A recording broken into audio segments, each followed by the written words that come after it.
kalau ayam kau dulu. Jadi pelan-pelan nih.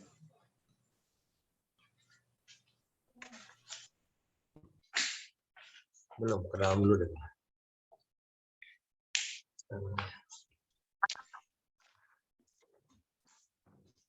Baik teman-teman, udah masuk semua?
Baru mulai.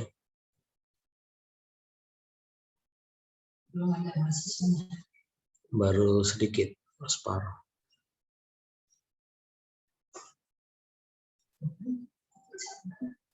Nggak bisa. Itu senyum-senyum jelas sekali. Si bapak nggak punya baju apa ya? Pede.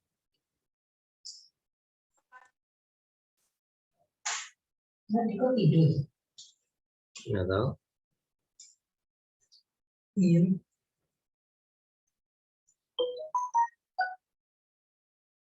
Kelihatan. Kelihatan.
Gimana teman-teman? Kita bisa mulai perkuliahan?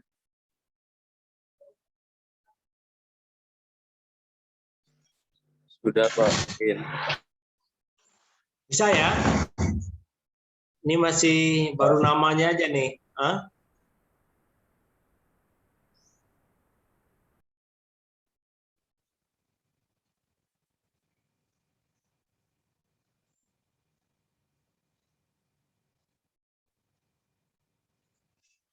Ganang, kita bisa mulai Ganang? Bisa Pak. Saya. Baik, bismillahirrahmanirrahim. Assalamualaikum warahmatullahi wabarakatuh. Waalaikumsalam. Baik, saudara, sebelum Waalaikumsalam. kita mulai review kita hari ini, saya akan mengecek kehadiran teman-teman semua dengan cara mengabsen terlebih dahulu. Baik, saya akan panggil pertama Amanda. Hadir, Pak. Hadir, baik. Angelina Azahra Putri. Hadir, Pak. Baik. Cerita Galbi Fahrani. Hadir, Pak. Baik. Next, Diana Putri Permata. Hadir, Pak. Ya. Ega Rojihan. Hadir, Pak. Ya. Hasina Putri Maharani. Hadir, Pak. Intan Wiladina. Hadir, Pak. Lulu Marahayu. Hadir, Pak. Maulidia. Hadir, Pak. Muhammad Alvin. Hadir Pak, hadir. Muhammad Azhar Ramadan. Hadir Pak, hadir. Labib, Muhammad Labib Zamzami. Hadir Pak. Hadir Ya. Bapak. Muhammad Zulfikar Arya Ramadan. Hadir Pak, hadir. Nabila Soraya. Hadir, Pak. Putri Asifa. Hadir, Pak. Rahma Kartika Praja. Hadir, Pak. Ratih Marindra Ayuning Tias. Hadir, Pak. Rini Amanda Sari. Hadir, Pak. Rula Dania Rahman. Hadir, Pak. Ruma Fatul Mizan. Hadir Pak. Sabira Konita Putri Siregar. Hadir, Pak. Sahrul Gufron Yazdi. Sakila Khairani. Hadir, Bapak. Wulan Safitri. Alia Muharramah. Hadir, Pak. Ananda Devia Ramadan. Hadir, Pak. Aulia Anastasia. Hadir, Pak. Hadir, Pak. Kedengeran nggak? Ailis Habibah. Dida Maulida Pratama. Hadir Pak, hadir, hadir. Ganang. Pak. Kenji Abian Yudhistira. Hadir Pak. Muhammad Faikal hadir. Hadir Pak.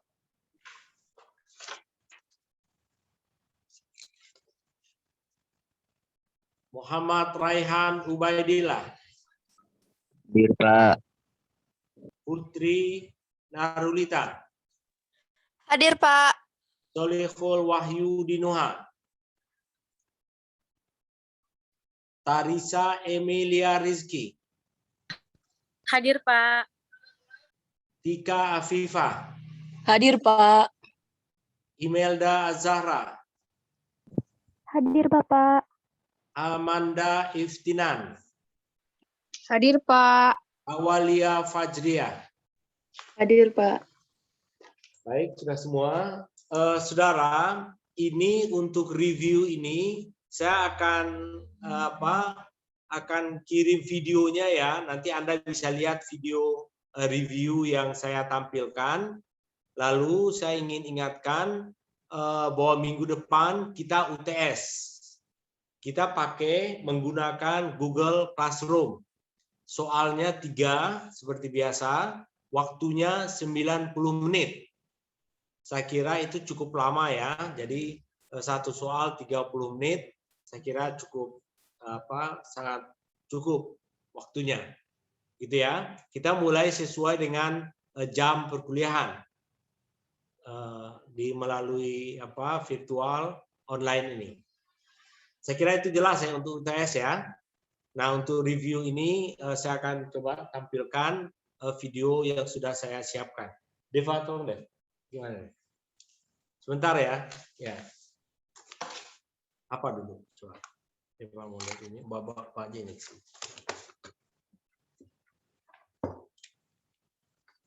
Mau pakai apa? Share screen, oke. Setelah share screen.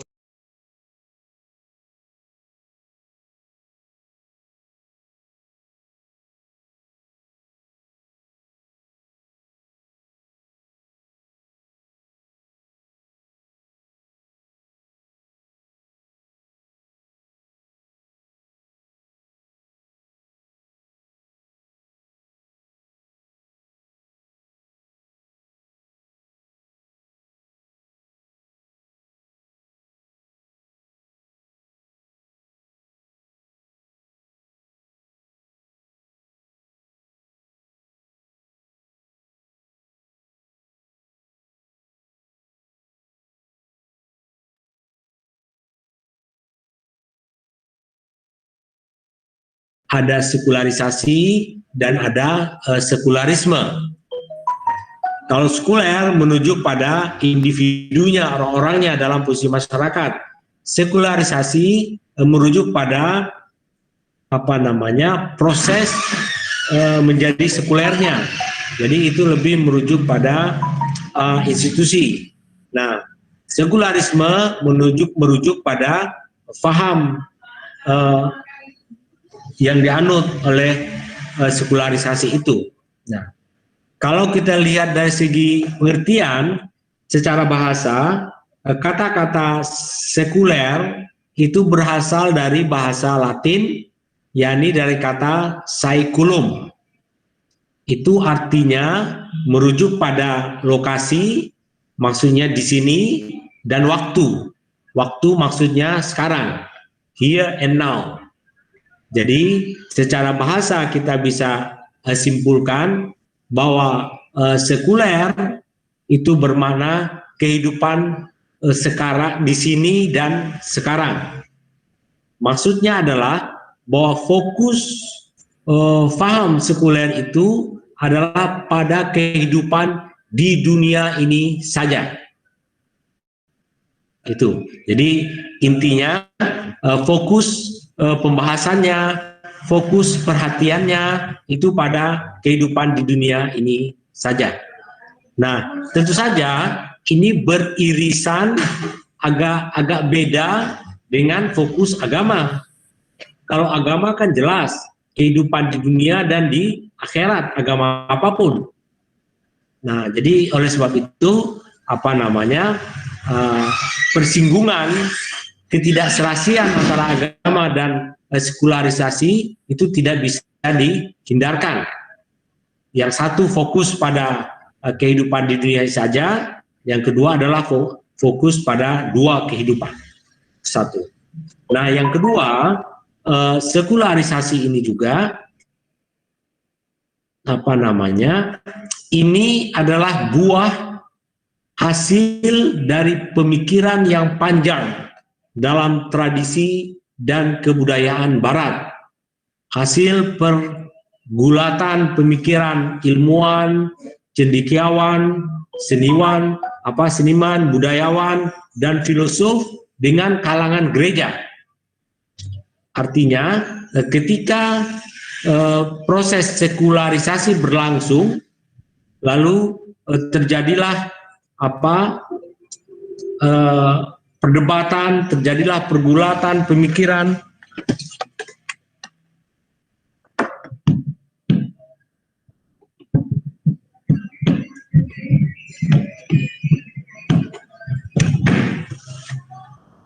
Di antara berbagai kalangan. Nah, kendati pun terdapat semacam perbedaan, terdapat persinggungan dengan agama Kristen tentu saja pada saat itu karena munculnya, tapi pada akhirnya sekularisasi dipandang, dianggap sebagai bagian dari kebudayaan Barat.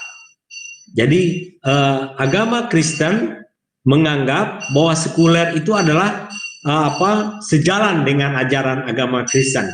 Jadi oleh sebab itu sekularisasi adalah proses daripada pengkristenan juga. Jadi kendati pun berdebat, pada akhirnya disepakati agama Kristen bisa menerima sekularisasi, bahkan dipandang sebagai produk agama Kristen. Kita menyebut di sini adalah sekularisasi bagian dari tradisi dan kebudayaan Barat.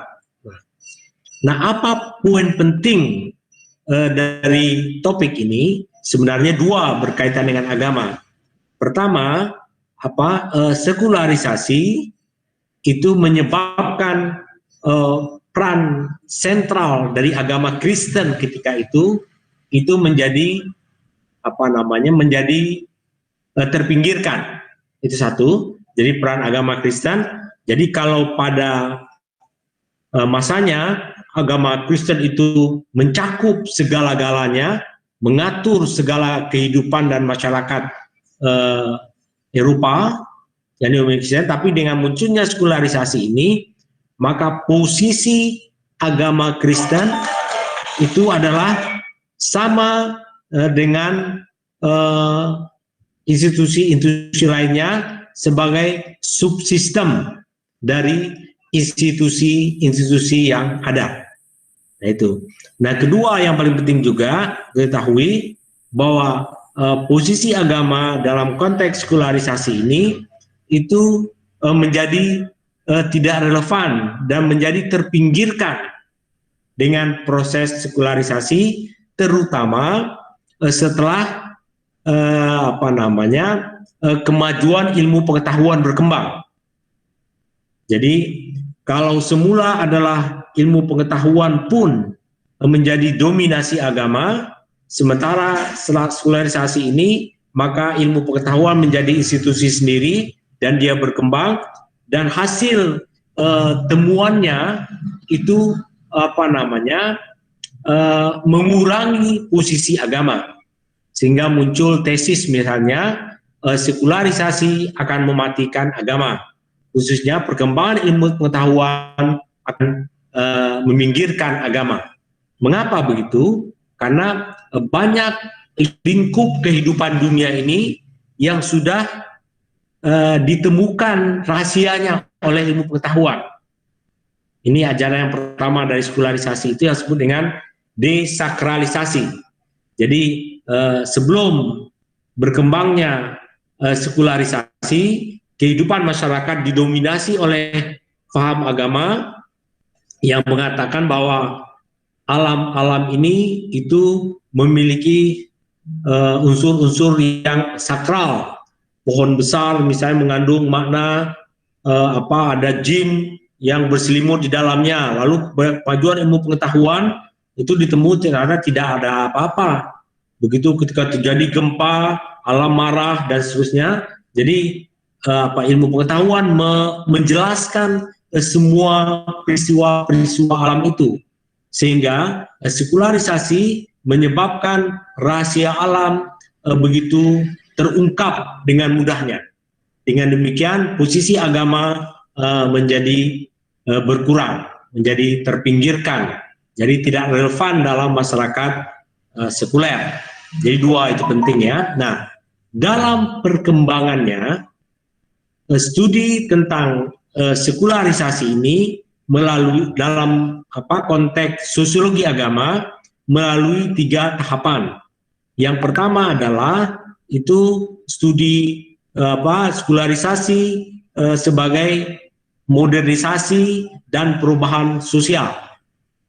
Artinya studi sosiologi mencoba melihat bahwa munculnya sekularisasi itu berkaitan dengan modernisasi, berkaitan dengan rasionalisasi, berkaitan dengan temuan-temuan empiris terhadap gejala-gejala alam yang semuanya bisa dibuktikan oleh ilmu pengetahuan.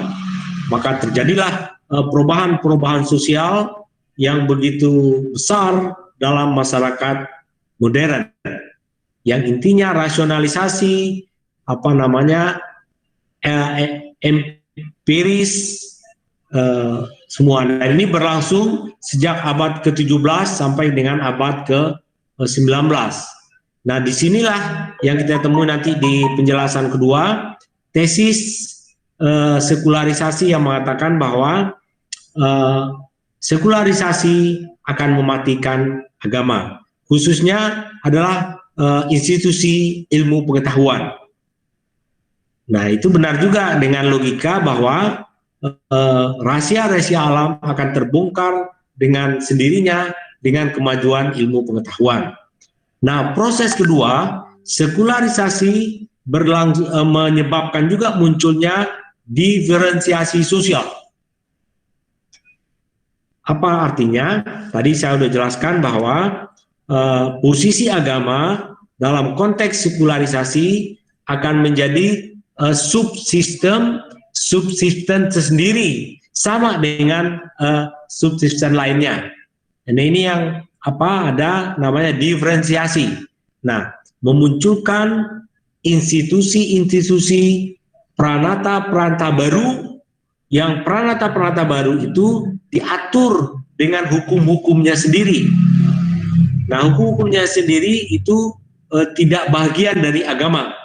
Jadi adalah lebih merupakan aturan-aturan yang fungsional sesuai dengan institusinya. Misalnya muncul institusi politik yang jauh yang berbeda dengan institusi agama. Muncul institusi ekonomi yang jauh dari nilai-nilai yang sakral. Muncul institusi hukum, law ya, muncul institusi kekeluargaan dan macam-macam institusi. Itu yang disebut dengan diferensiasi sosial. Nah, saudara, diferensiasi sosial ini dibedakan dengan stratifikasi sosial. Stratifikasi sosial itu berarti adalah hubungan munculnya derajat tinggi rendah dalam konteks vertikal, sementara diferensiasi sosial ini dalam konteks horizontal dalam kehidupan masyarakat. Nah, itu.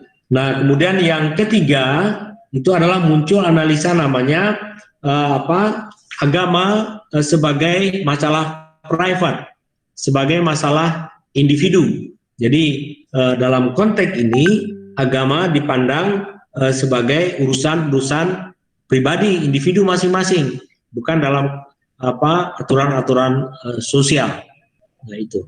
Jadi jelas ya, perkembangan studi tentang sosiologi agama melakukan kajian tentang sekularisasi, pertama dalam konteks proses perubahan sosial empiris dan modernisasi, kedua dalam konteks diferensiasi sosial, ketiga dalam konteks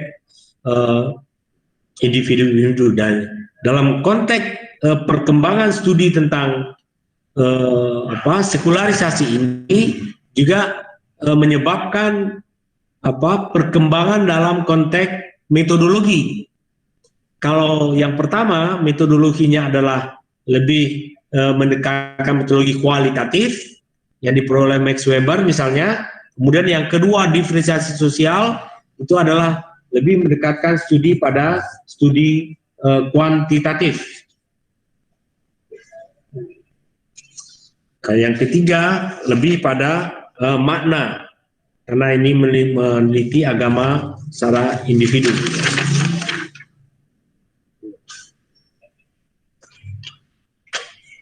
Apa poin penting kita dalam konteks agama dan sekularisasi ini?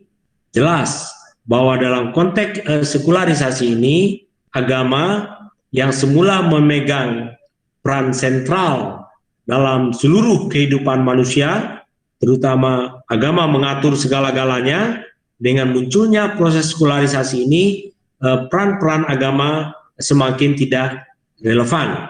Mengapa? Karena agama hanya dipandang sebagai subsistem dari subsistem yang banyak muncul pada masa sekularisasi ini.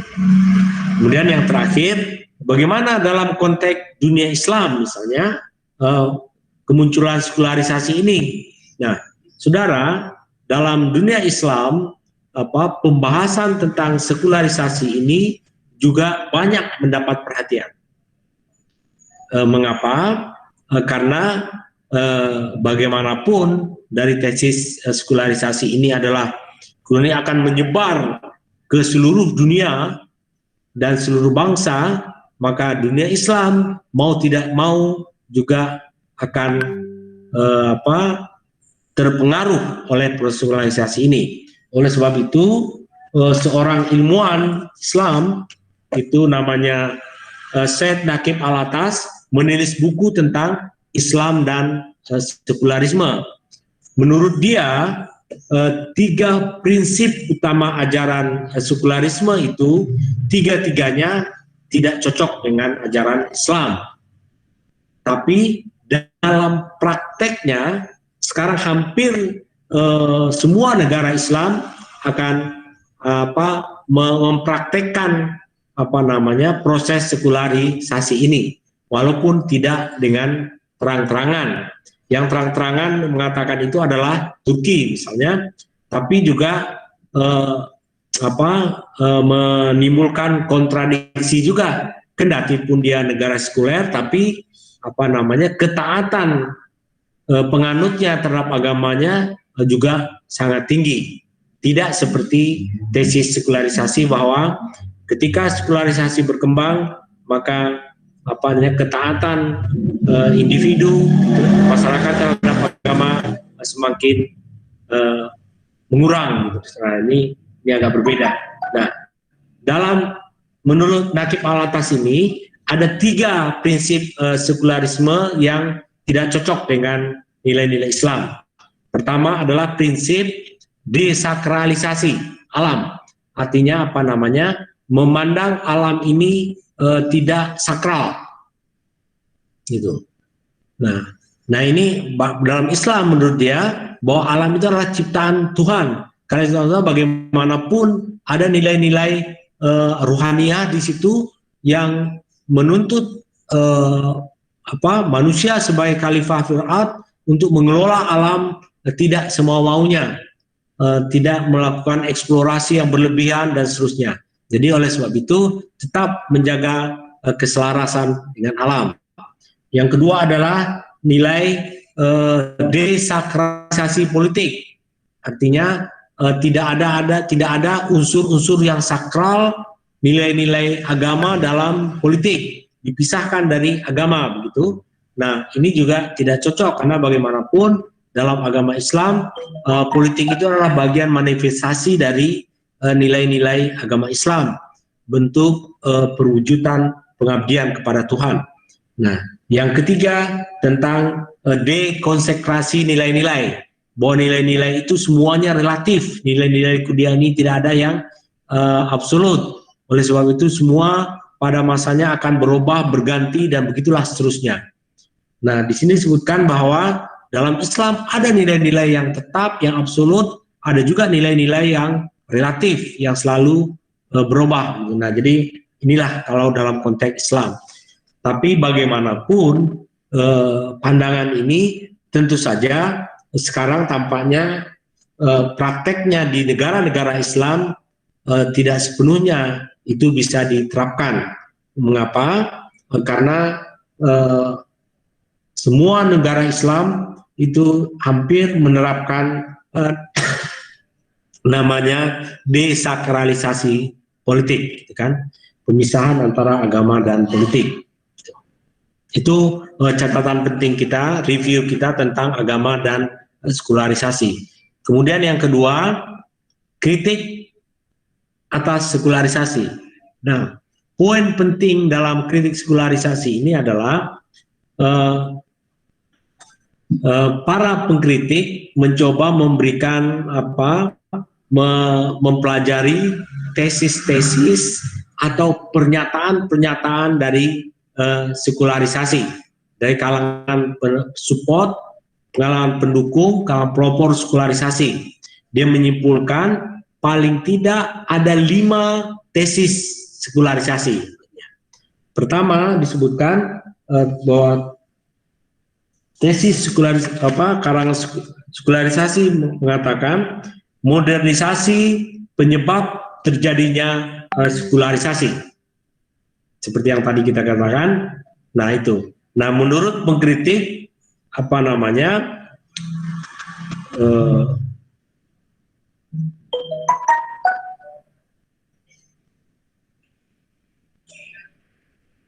menurut pengkritik bahwa tidak benar bahwa modernisasi penyebab terjadinya sekularisasi, begitu ya.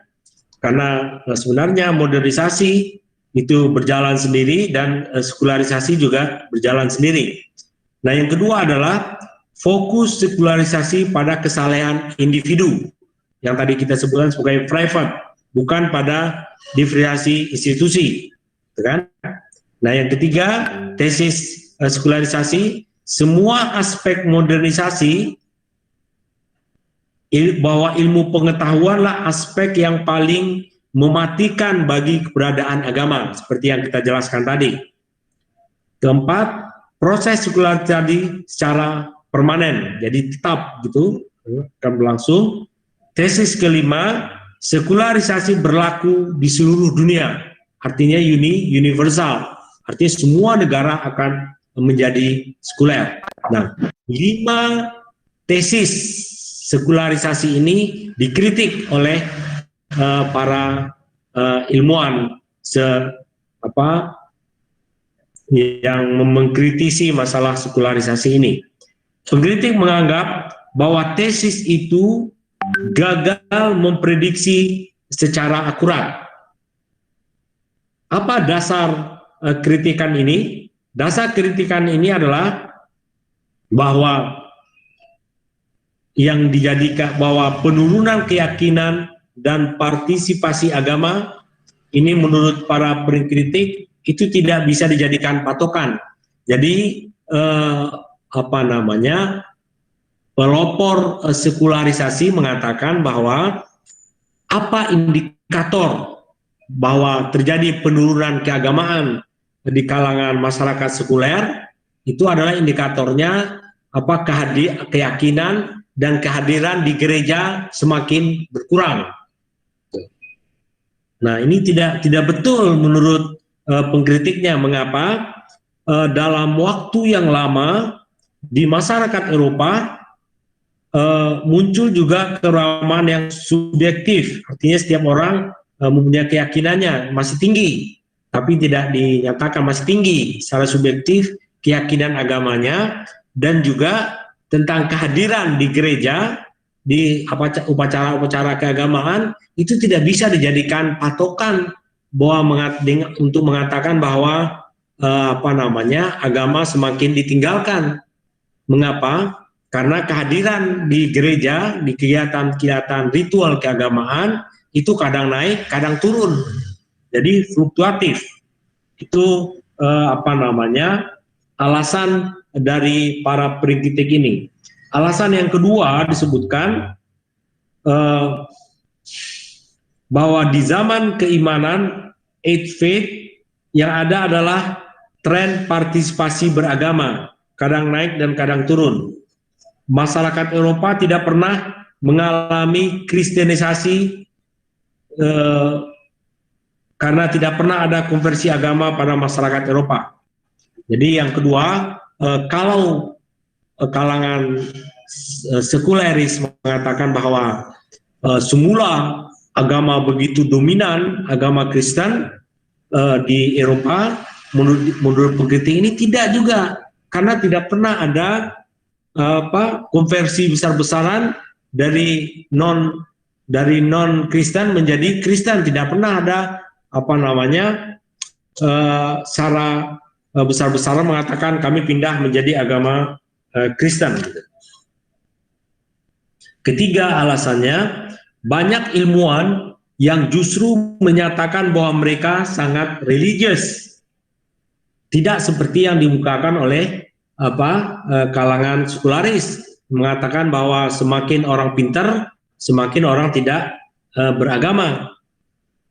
Bahkan menurut para peneliti ini ada bukti yang menunjukkan bahwa agama kompatibel dengan modernisasi. Artinya itu bahwa agama sejalan, cocok dengan modernisasi. Artinya agama juga berjalan sendiri sebagai subsistem, sekularisasi juga berjalan sebagai subsistem sendiri. Seperti di Eropa Timur misalnya dan di negeri-negeri Muslim. Nah, seperti yang tadi kita jelaskan, di negeri Muslim kendati pun tidak pada umumnya tidak mengatakan sekuler, tapi prakteknya mereka melaksanakan sistem sekuler, tapi juga menganut agama Islam gitu. Jadi menurutnya bahwa tidak betul bahwa sekularisasi akhirnya mematikan agama. Nah, apa poin kita tentang kritik atas sekularisasi ini yang paling penting? Ada dua. Pertama adalah bahwa sebenarnya kritik atas sekularisasi ini ditujukan bahwa tesis-tesis sekularisasi tentang matinya agama itu tidak terbukti. Yang kedua, tesis-tesis sekularisasi bahwa agama akan akan kehilangan relevansinya dalam masyarakat sekuler juga tidak terbukti. Bahkan sebaliknya, kompak antara agama dan modernisasi atau sekularisasi itu adalah kompatibel. Oke, next kita mulai pada sekarang yang poin ketiga ya. New religious movement. Kemunculan New Religious Movement merupakan reaksi atas sekularisasi dan modernisasi. Saya perlu jelaskan saudara bahwa munculnya keberagamaan baru itu adalah secara langsung merespon terhadap meluasnya sekularisasi dan modernisasi. Mengapa?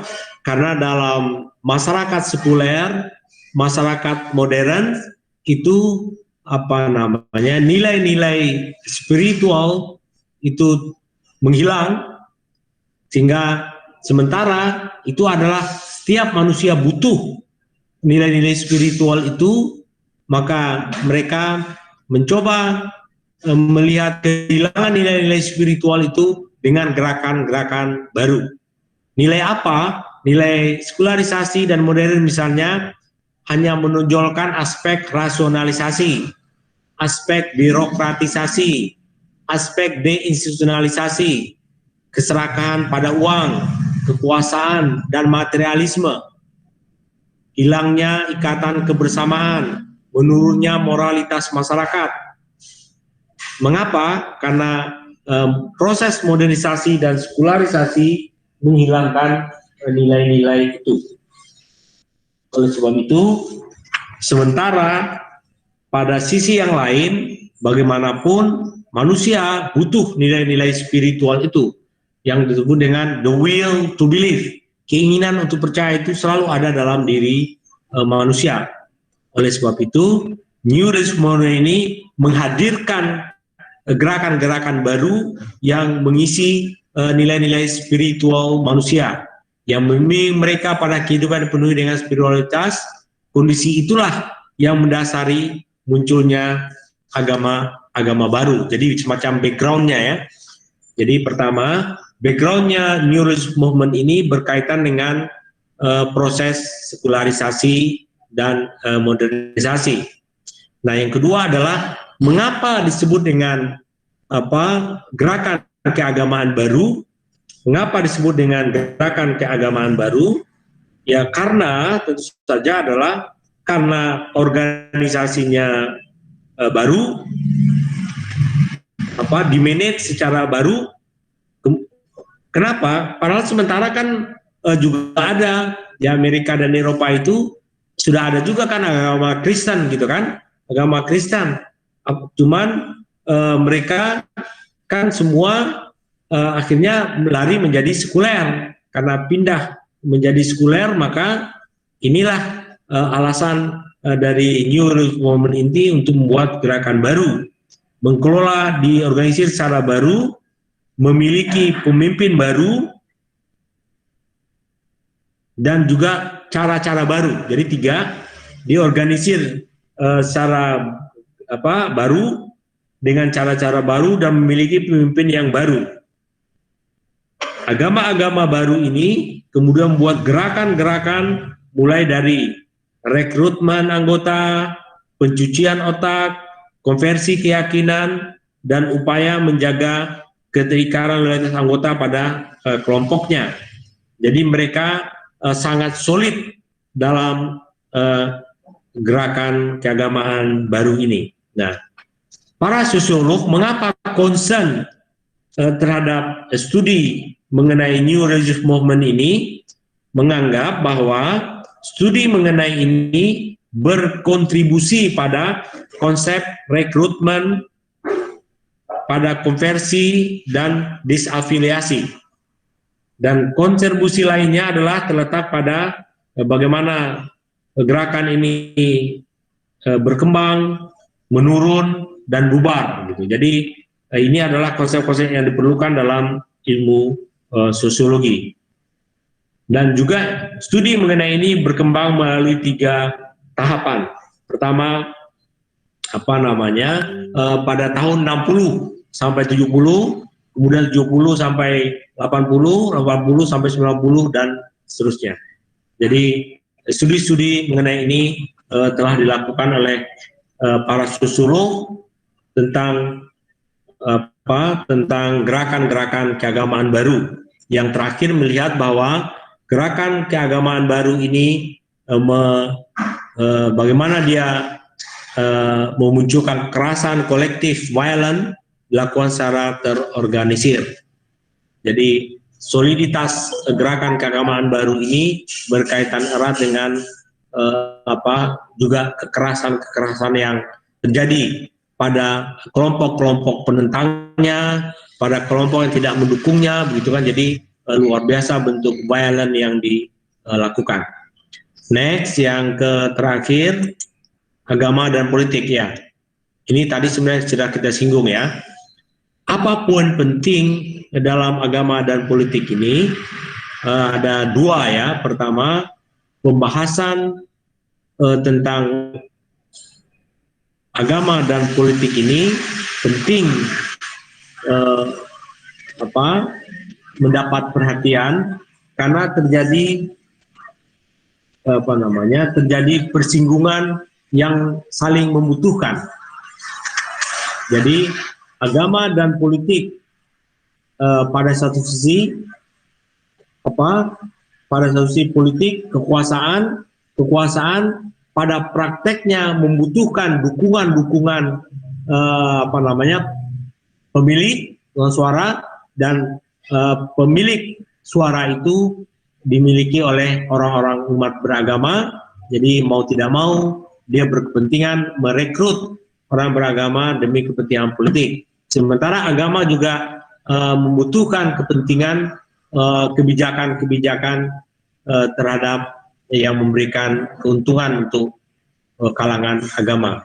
Jadi itu satu. Dan yang kedua, bahwa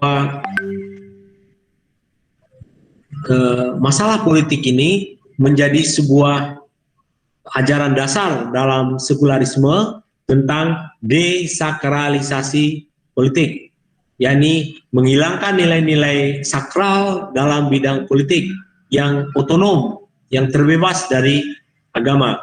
Oleh sebab itu, ini akan selalu beririsan antara agama dan politik ini. Nah, bagaimana historicalnya, bagaimana munculnya studi tentang agama dan politik ini dalam konteks sosiologi agama?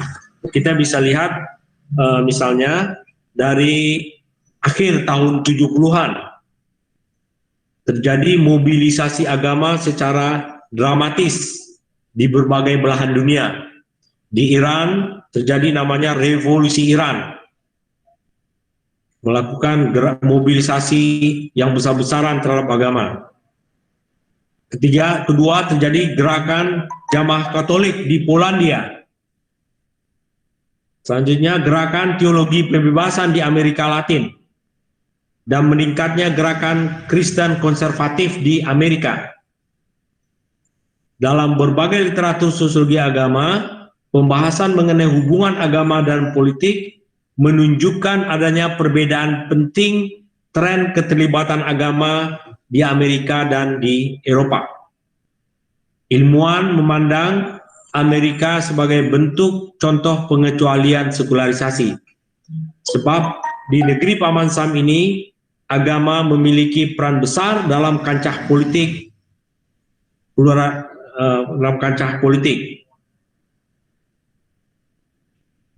Besarnya pengaruh agama di Amerika disebabkan tingginya tingkat pluralisme agama di sana. Hal ini membuka peluang beragamnya pembelahan kelompok politik keagamaan warga Amerika Serikat.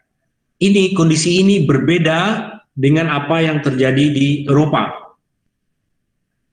Di negara-negara yang paling banyak Katolik, misalnya di Italia, Prancis, Australia, Belgia, dan Spanyol, hanya ada 2 aliran keagamaan dan paling banyak misalnya Katolik, dan negara yang memiliki proporsi yang seimbang antara penganut Protestan dan Katolik seperti Jerman, Belanda, dan Swiss. Proses 2 revolusi menjadi sumber munculnya pembelahan kelompok politik. Tidak hanya berdasarkan agama, tapi juga berdasarkan kelas, etnis, dan bahasa. Jadi jelas terdapat perbedaan bagaimana keterlibatan agama di Eropa dan Amerika dalam urusan politik. Mengambil kasus di Eropa dan Amerika, terlihat bahwa bagaimana agama mempengaruhi kehidupan politik. Jadi jelas sekali dalam konteks Eropa, dalam konteks Amerika, agama tetap berperan mempengaruhi politik. Dan ini juga terjadi hampir di semua negara. Kendati pun misalnya ada kelompok yang mengatakan agama harus bebas, harus netral dari politik, harus dibebaskan dari unsur-unsur yang sakral, tapi karena politik, kekuasaan itu membutuhkan pendukung, sementara pendukungnya itu adalah orang yang beragama, maka tidak mau kalangan politisi tetap berkepentingan untuk menggait umat beragama sebagai pendukungnya. Jadi disinilah terjadi semacam persinggungan antara agama dan politik, tarik-menarik. Jadi pada sisi lain, kalangan agamawan memerlukan keuntungan kebijakan-kebijakan dari penguasa agar lebih leluasa dalam menyebarluaskan agamanya. Jadi antara politisi dan agama saling bersentuhan, saling beririsan, dan saling membutuhkan. Jadi oleh sebab itu dalam kendati pun misalnya dalam negara sekuler politik dibuang dari nilai-nilai sakral, tapi dalam percaturan politik suatu negara tampaknya tidak mudah mengabaikan masalah agama, gitu ya. Jadi teman-teman ini masih dengar atau gimana? Masih Pak. Masih, Pak. Jelas ya. Jadi sebagai contoh misalnya tentang agama dan politik ini, itu kan di sini ada 3 pertanyaan ya. Pertama, bagaimana agama mempengaruhi perilaku politik. Yang kedua adalah bertentangan dengan tesis sekularisasi, mengapa agama justru begitu berpengaruh di perpolitikan Amerika. Karena apa pertentangan dengan sekularisasi? Tesis sekularisasi mengatakan bahwa agama harus dipisah, politik harus dipisahkan dari agama, nilai sakral. Tapi mengapa di Amerika tetap agama berperan gitu? Nah itu. Nah yang ketiga pertanyaannya, seperti apa pengaruh sekularisasi memperlemah posisi agama dalam politik negara Eropa? Jadi sebaliknya di negara-negara Eropa terasa posisi agama semakin hari semakin lemah dalam perpolitikan negara Eropa yang berbeda dengan di Amerika. Seperti apa? Gitu. Nah itu dalam konteks. Jadi intinya saudara bisa pelajari berapa pertanyaan-pertanyaan yang ada dalam setiap topik itu, dan saya akan mengambil satu pertanyaan dari satu topik. Ya, jadi kalau begitu kita putuskan, kita ujian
Halo Bapak.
Halo teman-teman, gue mau nanya nih.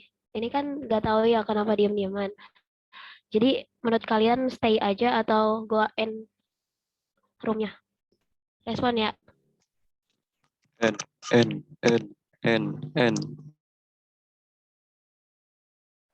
Tapi ini Pak Yusronnya kemana ya? Ntar takutnya udah di end dia nyariin kita gak? Kalau kita end tiba-tiba.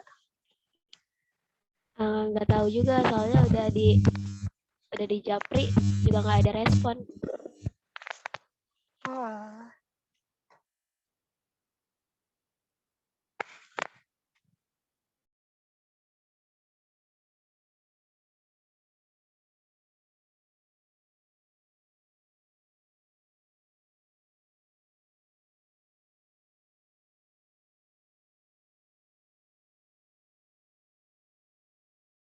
Oke, karena udah ada chat dari dosennya, perkuliahan hari ini selesai. Makasih ya teman-teman. Gue end ya. Iya.